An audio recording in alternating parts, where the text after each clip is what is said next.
మన ఇంటూ చనిపోయిన వారి ఫోటోలు, అవి చిన్నపిల్లలు కావచ్చు, పెద్దవారివి కావచ్చు, యుక్త వయసు వారికి కావచ్చు, ఏ వయసు వారివైనా కూడా చనిపోయిన వ్యక్తుల యొక్క ఫోటోల్ని మనం మన ఇళ్ళల్లో ఎటువైపు పెట్టుకోవాలి.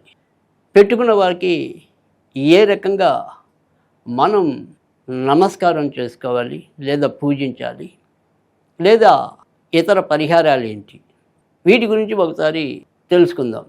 ప్రతి ఒక్కరికి కూడా ఒక్కొక్క రకమైన సందేహం ఉండటంతో పాటు కొంతమందికి వారి వారి యొక్క అంటే తల్లిదండ్రులు కావచ్చు, లేదా మరి వారి పిల్లలు కావచ్చు, ఈ పిల్లలు ఎవరైనా సరే పెద్దవాళ్ళైనా సరే పెద్దల్లో కలిశారు అంటే కనుక దేవుళ్ళతో సమానంగా భావించి మరి పోయిన వ్యక్తుల యొక్క ఫోటోల్ని కొంతమంది మరింత తనేదో వాళ్ళేదో మరి చక్కటి గౌరవాన్ని పోయిన వారి ప్రదర్శిస్తున్నట్టుగా భావిస్తూ మరి దేవుళ్ళలో కూడా కొంతమంది పెడుతూ ఉండటం అనేది కూడా అప్పుడప్పుడు అక్కడక్కడ చూస్తూ ఉంటాం.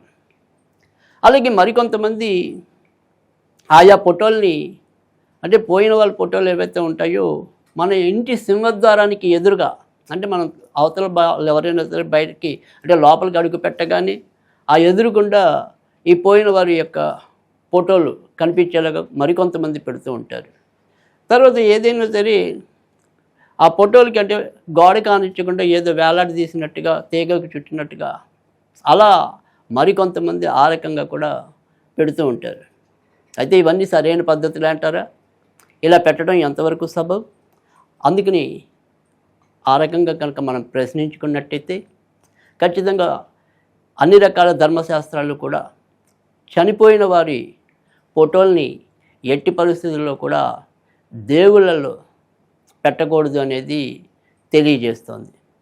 ఎందుకంటే దేవుళ్ళతో అంటే కొంతమంది వారి వారి యొక్క దాన ధర్మాల వల్ల అయితేనేమి, లేదా వారికి ఉండే మంచి ప్రవర్తనల వల్ల అయితేనేమి, మనుషుల్లో దేవుళ్ళు అయితే అవ్వచ్చేమో కానీ వారు దేవుళ్ళతో సమానమైన వారైతే కాకపోవచ్చు.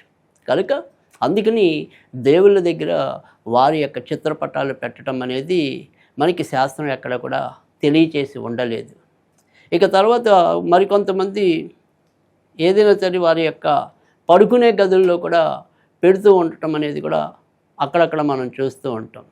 అయితే ఈ పోయిన వ్యక్తుల యొక్క ఫోటోలు ఎప్పుడు కూడా పడుకునే గదిలో ఉండకూడదు. దీనివల్ల ఇంట్లో కలహాలు పెరుగుతూ ఉండటం అనేది ఒకటి. తర్వాత ఎవరికో ఒకరికి ఏదో రకంగా అనారోగ్యం తరచూ వచ్చే ఇబ్బందులు కానీ తలెత్తచ్చు. కనుక పోయిన వారి ఫోటోలు ఎప్పుడు కూడా పడుకునే గదిలో అంటే బెడ్రూమ్లో ఎప్పుడు కూడా ఉండకూడదు.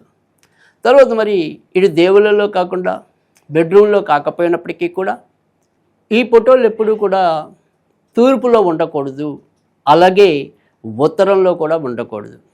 ఎందుకంటే తూర్పు ఉత్తరం దేవతలకు నివాస స్థానాలు కనుక మనం ఆయా చోట్ల కూడా ఈ యొక్క ఫోటోల్ని పెట్టకూడదు. మరి ఎక్కడ పెట్టుకోవాలి? దక్షిణం అనేది పితృకార్యాలకి నిర్వహించడానికి అత్యుత్తమ ప్రదేశం కనుక మన ఇంట్లో ఎవరైనా సరే పెద్దల్లో కలిసిన పెద్దవారి ఫోటోలన్నీ కూడా ఖచ్చితంగా దక్షిణంలో పెట్టుకోవాలంటే వారి యొక్క ముఖం అనేది ఉత్తరాన్ని చూస్తుంది, వీరు దక్షిణంలో ఉండటం అనేది కూడా జరుగుతుంది. ఇక ఆ తర్వాత మళ్ళీ వచ్చేప్పటికి నైరుతి, కొంతవరకు పడమర, అంటే దక్షిణంలో కూడా మనం ఒక కార్నర్కి వెళ్తే కనుక దక్షిణ నైరుతి ఉంటుంది, అలాగే పడమరలో కూడా ఒక కార్నర్కి వస్తే పడమట నైరుతి అనేది కూడా ఉంటుంది. అందుకే దాన్ని మనం సౌత్ వెస్ట్ అంటాం ఇంగ్లీష్లో. కనుక ఆ కార్నర్లో పోయిన వారి చిత్రపటాలు పెట్టుకోవచ్చు. ఇక తర్వాత ఎప్పుడైనా సరే మనం పెద్దల యొక్క ఫోటోలు ఈ రకంగా పెట్టుకోవటమే కాకుండా అప్పుడప్పుడు వాళ్ళు పోయిన తిదినాడు కానీ లేదా ఏదైనా సరే వాళ్ళు పోయిన వారం కానీ అవి గుర్తుంచుకుని అప్పుడప్పుడు వారికి ఏదైనా సరే మరి అగరత్తులు వెలిగించటము, లేదా మరి ఏదైనా పూలమాల సమర్పించటము, దానివల్ల కూడా మనకి ఏదైనా సరే పితృశాపాలు ఉన్నట్టయితే కనుక ఖచ్చితంగా ఆయా శాపాలు తొలగడానికి కూడా అవకాశం ఉంటుంది. అంతేకాకుండా ఓం నమో అస్తు పితృదేవతాభ్యోం నమః, ఓం నమో అస్తు పితృదేవతాభ్యోం నమః, ఈ రకంగా మనం వారానికి ఒకసారైనా పోయిన వారి దగ్గర ఆ రకంగా మనం ఇలా నమస్కారం చేసుకుని ఈ రకంగా చదువుకున్నట్టయితే కనుక మన ఇంట్లో ఎటువంటి ఎవరికి ఏ సంతానానికైనా సరే ఈ రకమైన పితృశాపాలు ఉంటే కనుక ఆ పితృశాపాలన్నీ తొలగి వారికి చక్కటి అభివృద్ధి కలగటం అనేది కూడా ఉంటుంది. కనుక ఫోటోల విషయంలో ఈ రకంగా మీరు జాగ్రత్త తీసుకున్నట్టయితే కనుక మన కుటుంబానికి శ్రేయస్సు ఉంటుంది, అభివృద్ధి ఉంటుంది, ఆనందము ఉంటుంది.